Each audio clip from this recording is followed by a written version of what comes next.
train workers are once again going on strike. It's a situation which is inconvenient for commuters and, frankly, terrifying for the country's news anchors. This was Jane Seckler having a go at grilling Mick Lynch on Sky. There are others who will say that actually because of the number of strike days, they are now considering different ways of working and ways that have worked around since COVID. People are much happier now working from home, absolutely, for a lot of the time. And some would argue that you're actually striking your own way out of a job because you're going to contribute to the railways becoming less popular, less reliable. People are going to stop relying on the railways.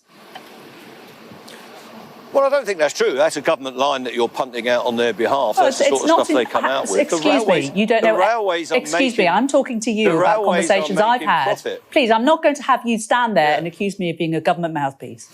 I'm a human being, I'm a middle-aged woman, and I'm a journalist. And I'm talking to you about conversations I've had with people I know. This has got nothing to do with the government. It's exactly the phraseology that I hear across the table from government ministers, almost verbatim. So there you go. Maybe you're just very in tune with what they say.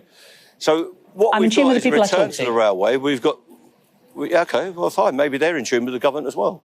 I'm a middle-aged woman. I'm a human being.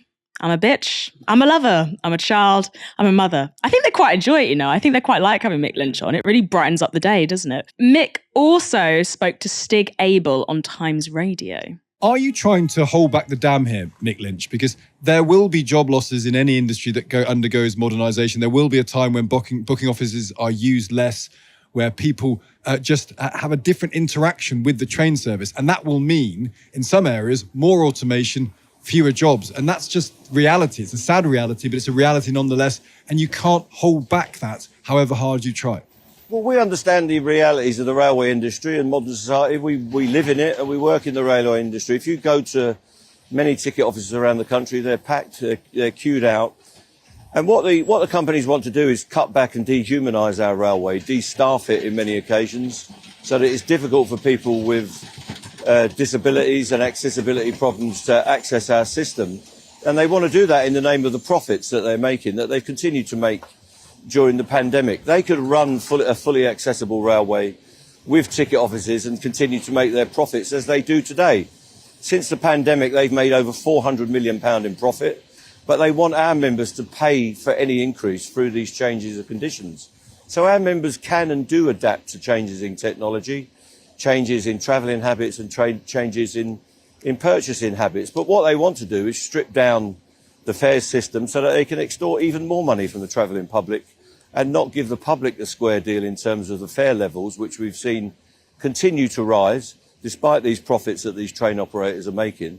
So it's not only our members that need a square deal, it's the travelling public who have been ripped off for the last 25 years or so through privatisation, while tens of billions of pounds have been taken out of our system and delivered direct to these shareholders in these companies. Sean, who came out on top in these clips and why? I mean, I'm going to say Mick Lynch did. The reason being, I think, what I like about him, what I think many people find satisfying about him, I have to say, as someone that has worked in media myself, is the lack of deference that we see across political news media in this country, this kind of constant tyranny of civility.